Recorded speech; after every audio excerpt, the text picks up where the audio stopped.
इस वीडियो में हम 2018 में ग्रीस में हुई कुछ अद्भुत पुरातात्विक खोजों के बारे में जानेंगे, जैसे कि एंटीक्रिस्ट जहाज के मलबे में मिली कांस्य मूर्ति और प्रतीकात्मक कांस्य डिस्क। साथ ही एजियन सागर में पाए गए प्राचीन जहाजों के मलबे में छुपे 300 से अधिक खजाने और ग्रीस में पिरामिड जैसे दिखने वाले पर्वत की कहानी भी सुनेंगे। इसके अलावा हम एक प्राचीन दफन शहर और महान दार्शनिक अरस्तु के रहस्यमय मकबरे की खोज का विवरण भी समझेंगे। आइए ग्रीस के इतिहास के इन अद्वितीय पहलुओं पर नजर डालते हैं और जानते हैं कि कैसे ये खोजें हमें प्राचीन संस्कृति से जोड़ती हैं। तो नमस्कार दोस्तों, स्वागत है आपके अपने YouTube चैनल पर। तो वीडियो शुरू करने से पहले चैनल को सब्सक्राइब जरूर कर लीजिए। तो बढ़ते हैं हमारी वीडियो की ओर।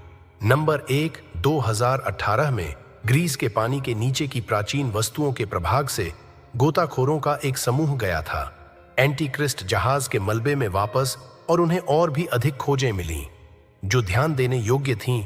उदाहरण के लिए उन्हें एक मूर्ति की कांस्य भुजा भी मिली, जिसके बारे में उनका मानना है कि वह अपने अंतिम रूप में एक दार्शनिक की मूर्ति का हिस्सा थी। दूसरी चीज जो उन्हें मिली वह एक कांस्य डिस्क थी। अद्वितीय था क्योंकि उस पर एक कटोरा खुदा हुआ था। प्रतीकवाद ग्रीक संस्कृति का एक बड़ा हिस्सा था और इसलिए उस चिन्ह के साथ डिस्क को ढूंढना बहुत उत्सुक था। जिस टीम ने इसकी खोज की थी उसके पास इस बारे में कोई वास्तविक सुराग नहीं था कि डिस्क क्या थी, लेकिन हम सभी को आभारी होना चाहिए कि ये खोजें की गईं, क्योंकि वे दिखाते हैं कि अतीत के मलबे में खोजने के लिए हमेशा और चीजें होती हैं। हाँ, प्राचीन कंप्यूटर सबसे महत्वपूर्ण खोज हो सकता है। हालांकि जब अतीत के सुराग की बात आती है तो हम सभी को इसकी आवश्यकता होती है। हम यह समझने में जितनी मदद कर सकते हैं कि क्या, कहां, क्यों और कैसे। मामले में जहाज संभवतः रोम की ओर जा रहा था। जब वह तूफान से डूब गया था तो ये वस्तुएं रोम में पहुंचने के बाद क्या कर रही थीं?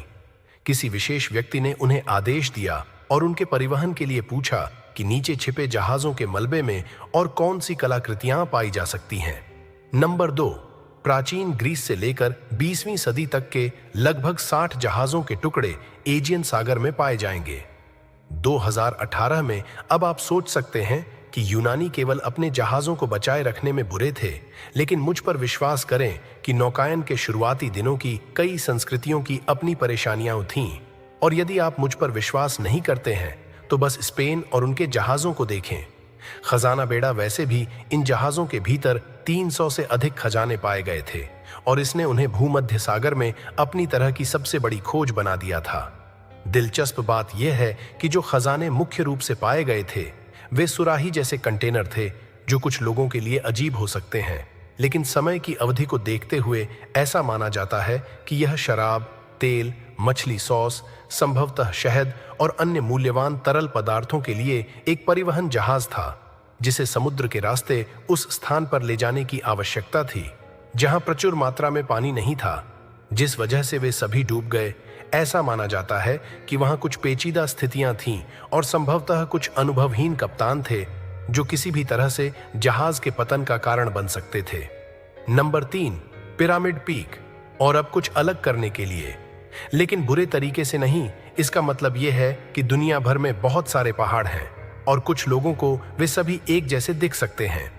यह आपके दृष्टिकोण पर निर्भर करता है, लेकिन ग्रीस में एक पहाड़ है जो एक अजीब छोटी है, जिसे ड्रोन वीडियो के कारण खूबसूरती से देखा जा सकता है।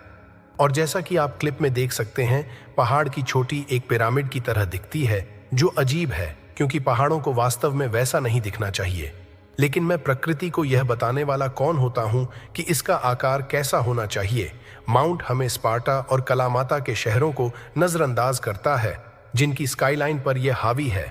और यह एक ऐसा पर्वत है जो इतना पवित्र है कि देश का ग्रीस वास्तव में इसकी रक्षा करता है। यह इतना पुराना और पूजनीय है कि इसका नाम वास्तव में द ओडिसी में रखा गया था, इसलिए यह बहुत खास है। और जब आप पहाड़ के कुछ हिस्सों पर चढ़ सकते हैं तो आप इस पर कुछ भी बनाने के बारे में सोच भी नहीं सकते। ग्रीस इस हिस्से को अपने पास रखना चाहता है। नंबर 4, प्राचीन शहर का जश्न मनाना एक बड़ा ऐतिहासिक मील का पत्थर होगा।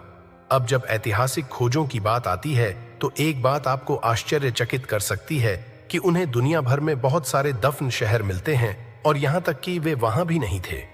ज्वालामुखियों द्वारा एक तरह से दफन कर दिया गया था। अब वे बस समय के साथ दफन हो गए थे और वे फिर से खोजे जाने की प्रतीक्षा कर रहे थे। ऐसा ही एक प्राचीन शहर पिछले जून में ग्रीस में पाया जाएगा और दफन होने से पहले इसका काफी इतिहास था, क्योंकि इसमें 6ठी शताब्दी की कलाकृतियां शामिल थीं, ईसा पूर्व से 7वीं शताब्दी 80 तक। यहाँ ध्यान देने वाली एक महत्वपूर्ण बात यह है कि यह क्षेत्र अतीत में अपनी पुरातात्विक खोजों के लिए नहीं जाना जाता था, इसलिए यह एक बहुत ही अनोखी खोज थी और कई लोगों को लगा कि जैसे जैसे उन्होंने इस क्षेत्र को और अधिक खोला, उन्हें और भी अधिक चीजें मिलेंगी। नंबर 5, अरस्तु का मकबरा दर्शन उन चीजों में से एक था जिसने ग्रीस को नए युग में आगे बढ़ने में मदद की। भले ही कई शताब्दियों के बाद तक इसकी पूरी तरह से सराहना नहीं की गई थी, जो कि सबसे महान दार्शनिकों में से एक था। हर समय अरस्तु ही होगा जिसका दफनाना स्थान कई वर्षों तक इतिहासकारों के लिए एक बड़ा रहस्य बना रहा, 2016 तक, और कई लोगों ने दावा किया था कि उसने दार्शनिक की कब्र ढूंढ ली है। अब कथित तौर पर कब्र उस स्थान पर पाई गई जहां अरस्तु का जन्म हुआ था, इसलिए इसे बनाया जाएगा। ऐसा लगता है कि वह वहीं समाप्त हो जाएगा, लेकिन इस बारे में अभी भी कुछ बहस चल रही है कि क्या इस पुरातत्वविद ने जिस मकबरे के बारे में दावा किया था वह असली सौदा था या नहीं। इससे कोई फर्क नहीं पड़ता कि सच्चाई क्या है। जिस मकबरे की बात की जा रही है वह असाधारण था, इसलिए किसी महत्वपूर्ण व्यक्ति को वहां दफनाया गया था, लेकिन सवाल अभी भी बना हुआ है। तो दोस्तों, ये थी ग्रीस के इतिहास की कुछ अद्भुत खोजें जो हमें पुरानी सभ्यता के रहस्यों और सांस्कृतिक धरोहरों से जोड़ती हैं। इन खोजों के जरिए हमें पता चलता है कि हमारा अतीत कितना रहस्यमयी और रोमांचक है। अगर आपको यह वीडियो पसंद आई हो तो इसे लाइक और शेयर करना न भूलें। हमारे चैनल को सब्सक्राइब करें ताकि आप इतिहास और पुरातत्व से जुड़ी और भी रोचक कहानियां देख सकें। अगली बार फिर मिलेंगे एक नई खोज के साथ। तब तक के लिए धन्यवाद और नमस्कार।